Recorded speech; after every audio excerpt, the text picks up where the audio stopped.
My name is Jack, and if I'm being honest, I never thought my life would become the kind of story you'd read on some internet forum about broken trust and sudden revelations. But here I am, typing all this out, still trying to make sense of how everything fell apart, starting with the night that was supposed to be a celebration, my own birthday. I've lived in Austin for most of my life. I work as a designer, mostly freelance, so my schedule's flexible and I tend to spend a lot of late nights at my laptop, coffee mug half full and headphones on. My wife Emma is in marketing, sharp and outgoing, the sort of person who never struggles to fill a room with laughter. We've been together for almost 8 years, married for 5. To most people, we probably looked like a pretty solid couple. I thought we were too. So for my birthday, I decided on something low-key, a house party, just close friends and a handful of family. Emma offered to help with the planning, and I was grateful for it. She took charge of the food, sent out the invites, and even ordered a fancy cake from that little bakery she loves downtown. For weeks she seemed really into it, talking about what drinks to get, which playlist to use, who to invite. I took it as a sign she cared, even though I noticed she was on her phone a lot more than usual, texting late into the night and guarding the screen if I happened to glance her way. At the time, I chalked it up to work. The day of the party arrived and everything looked perfect. The living room was full of people I genuinely liked. There was music, laughter, the clink of glasses. I floated around from group to group, making sure everyone was having a good time. Emma was doing the same, at least at first. But as the night went on, I started to notice little things. Maybe it was just that I had more time to pay attention, but Emma seemed distracted. She kept slipping out of the room, always with her phone in hand. During the first round of toasts, when my best friend Rob started telling a story about how we met in college, I glanced over and caught Emma standing near the hallway typing furiously on her phone instead of listening. When I looked at her, she just smiled quickly and held up her glass, but then she disappeared around the corner a minute later. I tried not to overthink it. Parties can be stressful, and Emma's always been the type to check in on her friends or help out behind the scenes. But every time I turned around, she was gone again, back in the hallway, out on the front porch, or just checking on the food in the kitchen. She was gone so much that people started asking where she was. About halfway through the evening, while I was laughing with a few friends by the bar cart, I noticed Emma step out onto the porch again, phone pressed to her ear. This time she looked tense. She kept glancing through the window like she was waiting for something. When she came back inside, her smile seemed forced. Eventually, the cake came out, this incredible chocolate thing with my name written in blue icing. Emma set it down on the table with a flourish and started gathering people for happy birthday. But as soon as everyone started singing, her phone buzzed again. She checked it, frowned, and slipped out of the room. I watched her disappear down the hallway toward the kitchen. After the song ended, people started grabbing slices of cake and chatting again. I made my way to the kitchen to get some more plates, figuring I'd finally catch Emma and maybe steal a quiet moment together. That's when I walked in and saw her. Emma was turned away from me, half hidden by the fridge door. She was hugging some guy I'd never seen before, at least, I was pretty sure I hadn't. He looked about my age, maybe early 30s, with this sharp haircut and a crisp shirt that made him look like he didn't really belong at a laid-back house party. The hug was long, almost an asterisk mate, not the kind you give a friend you haven't seen in a while, but something softer, more familiar. Her hand was on his back. His face was turned toward her, and they were talking in low voices I couldn't quite make out. I froze in the doorway for a second, unsure of what to do. I felt like I was intruding, but at my own party, in my own house. Finally, Emma noticed me. She jerked back as if someone had just dropped a glass on the tile. Her cheeks flushed, and she immediately let go of the guy. The whole room felt suddenly 10 degrees colder. "Oh, Jack," she said, her voice overly bright, too cheerful to be real. "I was just, this is Chris. He's an old friend from work. He stopped by to congratulate you," and she glanced at Chris, who just smiled, arms crossed. "He was just helping me bring out the cake, actually. You know, making sure it didn't tip over." Chris nodded, his smile a little too easy. "Hey man, happy birthday. Sorry to barge in, I just wanted to drop in, say congrats, you know?" Emma said it was cool. I looked between them. The story didn't quite add up, but what was I supposed to do? Start an argument in front of a stranger, or worse, my guests? Emma must have noticed my skepticism because she suddenly burst out laughing. "Are you really going to get jealous on your birthday, Jack?" she said, teasing. She walked over, gave me a quick kiss on the cheek, then squeezed my shoulder in a way that was supposed to be reassuring. "Come on, let's go back out there before the cake melts." She was already moving, ushering Chris out of the kitchen and back toward the party. She turned the whole thing into a joke, like I was being ridiculous for even wondering what was going on. But the moment stuck with me. The way she had looked when she realized I was watching. The way Chris avoided my eyes as they walked out. The nervous energy that seemed to hang in the air even after they left. I stood in the kitchen for a few seconds, trying to catch my breath, trying to convince myself it was nothing. But as the party went on, I found myself watching Emma out of the corner of my eye. She was everywhere and nowhere at once, laughing with friends, pouring drinks, but always glancing at her phone, always stepping out to take a quick call, always just a little out of reach. People noticed, too. Rob joked about how Emma must be planning another surprise, but even he looked concerned when she ducked out to the porch again. By the time the last guests left, I was exhausted, but not in the good way. There was a pit in my stomach I couldn't shake, and all I could think about was the look Emma gave me in the kitchen, the hug she shared with Chris, and how quickly she tried to make me feel like the crazy one for noticing. I cleaned up the empty glasses and cake plates in silence, replaying the evening in my mind. Emma eventually came back inside, cheerful, acting like nothing had happened. I tried to let it go. I really did. But the truth is, a part of me knew deep down that things would never be the same. That night, after everyone had left and the house was finally quiet, I should have been feeling good. The decorations still hung on the walls, a half-eaten cake sat on the counter, and there was the faint scent of melted candles in the air, a reminder that it really had been my birthday. But all I could do was sit on the edge of our bed, staring at my phone, my mind replaying the entire party in slow motion. Emma was in the bathroom, running the faucet and brushing her teeth, but I barely heard her. I was lost in thought, my mind stuck on the image of her in the kitchen with Chris. Every time I closed my eyes, I saw that hug, that look on her face when she realized I was there. My stomach twisted, tight with a mix of dread and anger, and I knew, even before she came to bed, that I wasn't going to get any sleep. When she finally came out, she acted like nothing had happened. She crawled into bed, rolled over to her side, and wished me a quiet, happy birthday again. Her back was to me. I wanted to say something, to ask about Chris, about the texts, about why she kept leaving the room all night. But the words stuck in my throat. I just lay there, wide awake, staring at the ceiling. That night, I didn't sleep at all. Instead, I kept replaying not just the events of the party, but everything that had been building up over the past few months. All those little moments I'd shrugged off, the times I'd told myself I was just being paranoid, they all came rushing back like pieces of a puzzle suddenly snapping into place. Emma had started working late a lot more. It used to be that she was home by 6, maybe 7 on a bad day. But lately, there had been urgent meetings, last-minute projects, and sometimes she wouldn't get back until almost midnight. She'd come in looking tired, always with some excuse, and immediately disappear to take a shower. When I'd ask her how her day was, she'd just say busy or nothing special and leave it at that. I used to trust her completely, but recently she started getting weird about her phone. She would leave it face down on the counter, set it to silent, and if it buzzed when I was nearby, she'd snatch it up before I could even glance at the screen. There was a new password too, something she hadn't bothered to tell me. Whenever I asked, she'd say she just wanted more privacy for work. But there was always a nagging feeling that she was hiding something. A couple weeks ago, I'd woken up in the middle of the night to find her sitting in the living room, whispering into her phone. When I came out to see what was going on, she hung up so fast it was like she'd been caught doing something wrong. She said she was just talking to her mom, who was having trouble sleeping because of a headache. I wanted to believe her, but the look on her face was tight, anxious, like she was afraid I'd heard something I shouldn't have. I told myself it was all in my head, but then there were other things. She started using a new perfume, something musky and unfamiliar. She'd never worn it before. When I asked, she laughed and said she just wanted to try something different, but the scent lingered on her clothes even after she'd been gone all day. She bought new clothes, too, saying it was for work events, but some of them seemed a little too nice for a simple office party. One time, I found a receipt for a dinner at an expensive downtown restaurant, one we'd always said was too pricey for just the two of us. When I asked her about it, she shrugged and said it was for a client meeting. But she didn't offer any details and I didn't push. I didn't want to seem like the jealous husband, so I let it go. Now, I wish I hadn't. Over the past week, she'd been whispering on the phone again, always ending the conversation quickly if I came into the room. She changed the subject so fast it was almost comical, one moment talking about dinner, the next about how we needed to buy more toothpaste or how my car was overdue for an oil change. It was like she was constantly on edge, waiting for me to ask the wrong question. All these moments, her lateness, the secrecy, the perfume, the hidden chats, they swirled around in my head and I realized I'd ignored them because I didn't want to face what they might mean.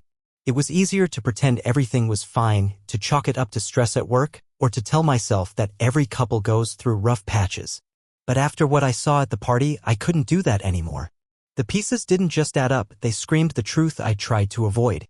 As I lay there in the dark, listening to Emma's soft breathing, I couldn't help but feel like a fool.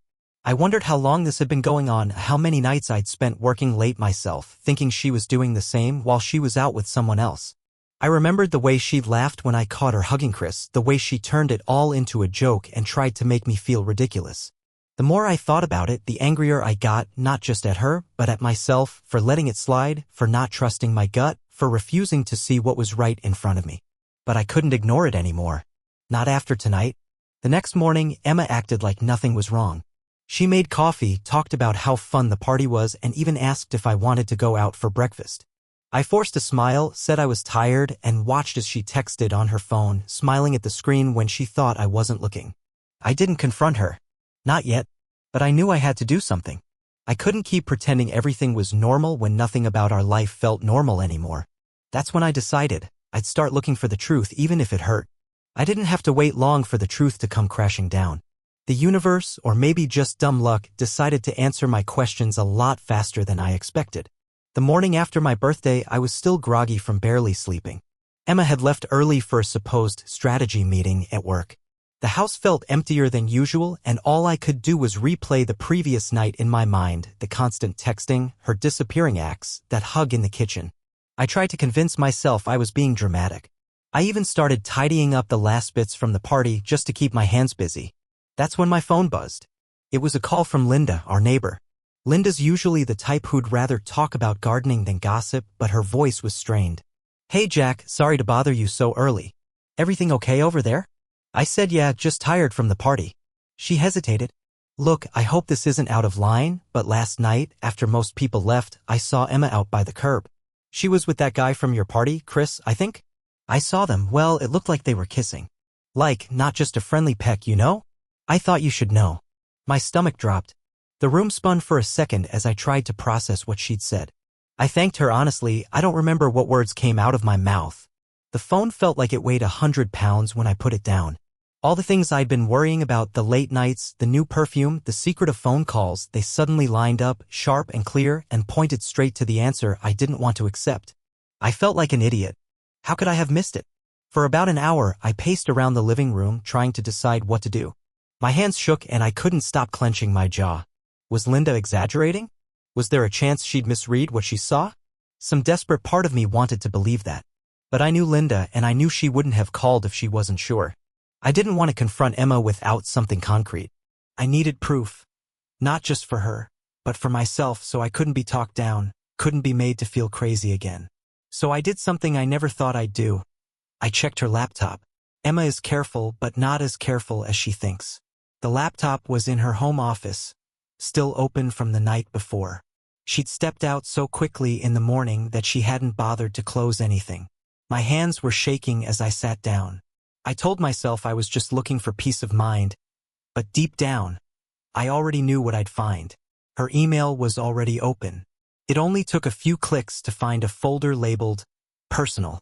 I scrolled through, my heart pounding, feeling like I was about to jump out of a plane with no parachute. There were messages from Chris, dozens of them, some with dates that went back months. They talked about meeting up for drinks, about missing each other, about inside jokes I couldn't decipher but that stung all the same. One thread was just photo after photo. Emma and Chris at a coffee shop I didn't recognize. The two of them at a trail out by the lake. Her sitting in his car with her hair down, laughing at something off camera. It was all right there, casual and familiar in a way you don't get from a new friend. In one message, Chris wrote, "Last night was perfect. I wish we didn't have to sneak around like this." Emma's reply came almost immediately. "Me too. I can't stop thinking about you." My hands went numb. I scrolled back further, just to see how long it had been going on. The answer was longer than I could have imagined. The last bit of hope I had left crumbled. All the secrecy, all the weird behavior, it wasn't just in my head. It was real. It had a name. It had a face. I sat there for a long time, just staring at the screen. I felt like I was seeing my life from a distance, like I was suddenly watching a stranger's story play out. Every little doubt, every red flag I'd brushed aside, was right there in front of me, screaming in black and white.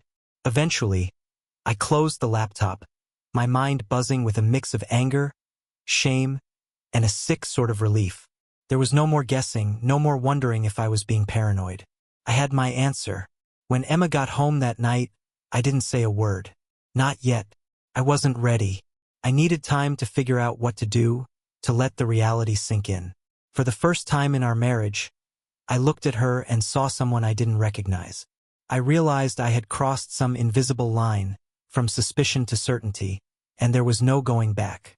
I didn't know what I was going to say when Emma walked in the door that evening. I just knew I couldn't play dumb anymore.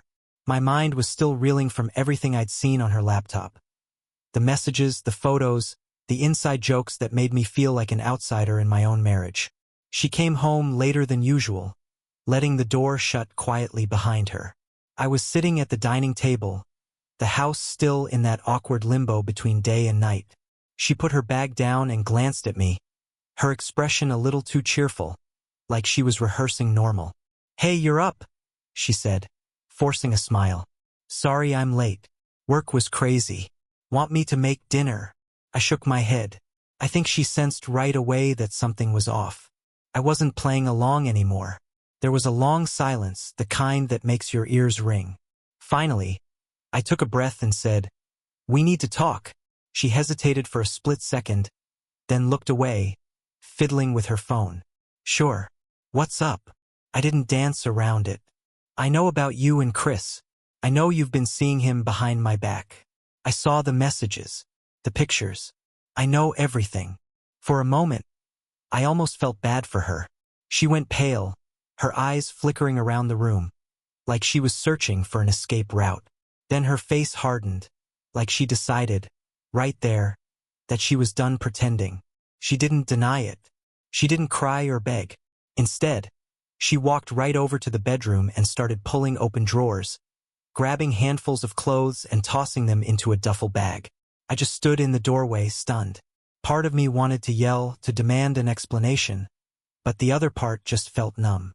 While she packed, my phone buzzed again. It was my mom, texting to ask how I was doing after the party. She must have heard the tension in my voice earlier, because 5 minutes later, she and my dad showed up at the front door, worried. My younger sister was with them, too. They were all standing in the living room when Emma reappeared with her bag slung over her shoulder. She looked at me, then at my family, and took a deep breath. Her eyes were dry, but her voice shook with a weird kind of pride. "I'm not going to lie anymore," she announced, loud enough for everyone to hear. "I've loved Chris for a long time. I don't want to live a double life. I can't do this anymore." Nobody moved. Nobody even breathed. My mom's hand flew to her mouth and my sister just stared, speechless. Before anyone could react, there was a knock at the door. I didn't have to guess who it was. Chris, standing on the porch like he was picking her up after class. Emma didn't hesitate. She walked right over, opened the door wide, and with all of us watching, kissed him full on the lips. Not a quick, embarrassed goodbye, a real kiss with everyone standing there. She slung her bag over her shoulder and left with him. She didn't look back. Not once. The silence that followed was deafening. My mom started crying quietly. My dad looked like he was searching for words, but there was nothing to say. My sister hugged me and I just stood there in the middle of our living room, trying to process how quickly everything had unraveled. Just like that, she was gone. No apologies, no last words, no attempt to soften the blow. She had made her choice and she wanted everyone to see it. That was the night my marriage ended in front of everyone I loved, with a kind of finality I wouldn't wish on anyone. After Emma walked out with Chris, everything in the house just stopped. My family tried to say something, anything, but all I could do was stare at the closed door, like any second she might come back and tell me it was all some insane misunderstanding. She didn't. We stood in the living room for what felt like hours, nobody really moving. My mom eventually brewed a pot of coffee just to have something to do with her hands, and my dad offered to stay the night. I told them I'd be fine. In truth, I just wanted to be alone in the ruins. That night, I wandered from room to room, noticing things I'd never really paid attention to before: the way Emma's shoes were missing from the rack, how her favorite mug was gone from the kitchen shelf, the faint outline of a photo frame she'd taken off the nightstand. Every small gap was like a fresh cut. I started going through her things, half out of desperation, half out of some need to understand how far back this had been going. In the back of her closet, I found a box I hadn't seen before, full of old letters, receipts, ticket stubs. Most of it looked innocent enough at first. Dinner receipts, a map of a city we'd never visited together, a note that simply read, "Can't wait to see you again." See, the real punch came when I started reading through some old envelopes stuffed way in the back. They were all from Chris. Some were months old, dated back to before things got weird between Emma and me. There were plans in those letters, detailed, careful. Emma and Chris had talked about leaving together, about finding jobs abroad, about waiting for the right moment. There was even a whole conversation about my work trips, about how they'd use the time to meet up or how they'd make sure I was out of the house before Chris would swing by. The level of detail made my skin crawl. I wasn't just being cheated on, I was being scheduled around. Their text chats were worse. On her laptop, still open on the dining table, there were message threads where they joked about my routines, shared photos from different parts of the city, and talked about how soon everything would be out in the open. Sometimes they even made fun of my quirks, my habit of double-checking the locks before bed, my favorite playlists, the way I'd leave my keys on the table. I sat there with my head in my hands, rereading those messages, feeling like I was reading a script for a life I didn't recognize. My marriage had been on rails, headed for a destination I never agreed to. I started to wonder if I'd ever really known Emma at all, or if she'd just been living her own story while letting me fill the background. The worst part? Some of the letters went back nearly a year. There were train tickets, receipts from a weekend I thought she'd spent with her mom, and talk about a trip she never mentioned. Emma and Chris had an entire hidden history, and I'd been too wrapped up in my work, in giving her space, to see it. By the time the sun started to rise, I felt like I was living someone else's life. I'd always imagined betrayal as a single, sharp moment, but the reality was slow, messy, and deeply humiliating. It was the realization that my world had been fake for much longer than I'd ever guessed. When I finally fell asleep, it was on the couch, surrounded by the evidence of a marriage that had ended long before Emma walked out that door. Waking up the next morning, I felt like I was surfacing from a bad dream. For a few seconds, I almost forgot what had happened, the empty couch, the stiff neck, the morning sun spilling through the blinds. But then it all came rushing back. Emma's suitcase, her final speech, the look on my family's faces. My phone was buzzing nonstop on the coffee table, and when I finally picked it up, I realized why. Apparently, the whole thing had already started making the rounds online. Some of our friends, people who had been at the party or who heard about Emma's dramatic exit, started sending me *TS. There was Emma smiling in a string of photos on Chris's Instagram, the two of them on a yacht somewhere out on Lake Travis. New beginnings, the caption read, complete with champagne emojis. I scrolled, half in disbelief, through dozens of likes and comments. You two look so happy. Congrats on finding your person.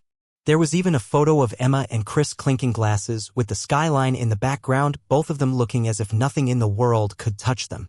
My friends were outraged on my behalf. They texted things like, "Can you believe this? And I'm so sorry, man, let me know if you need anything." My phone kept buzzing with their support and with new photos from social media, each one a punch to the gut. I didn't even know half the people leaving comments, strangers cheering on Emma's fresh start. At first, I just sat there and scrolled, numb. I don't know how long I stared at those photos. Humiliation was the first wave, followed by anger, then something unexpected, relief. It sounds strange, but seeing Emma and Chris flaunting their new life so publicly made something click inside me. I'd been stuck in this limbo for weeks, torn between doubt and hope, suspicion and denial. Now there was nothing left to wonder about and nothing left to fight for. For the first time in a long time, I felt free to think about myself. By noon, I had made up my mind. I wasn't going to be the guy who sat around waiting for his life to fix itself or who let someone else's choices define him. I grabbed my laptop and started searching for lawyers. It felt surreal, like some part of me was watching from the outside as I typed "best divorce attorneys in Austin" into Google. But the more I read, the more certain I became. I gathered all the evidence, the texts, the emails, the photos, everything I'd found in Emma's hidden folders. I organized it into a neat digital file, sent it to my chosen attorney, and scheduled a meeting for the next day. Filing for divorce felt, in a strange way, like taking my life back. I thought it would feel like defeat. But sitting in that lawyer's office, explaining what happened, I realized I wasn't just reacting to Emma's betrayal, I was finally making a decision for myself. I was finally taking action. That afternoon, I sent a message to my family letting them know I was okay and that I'd started the process. My mom offered to come stay with me. My dad just wrote, "Proud of you." My friends rallied, sending offers to help me move, to get out of the house, to go grab drinks or hit the gym. I started to realize how much support I really had, even from people I hadn't spoken to in years. And even though I knew there would be tough days ahead, I suddenly felt lighter. The weight that had been pressing on my chest for weeks was gone. Emma was gone. And now finally I was moving forward. The world felt wide open in a way it hadn't in a long time.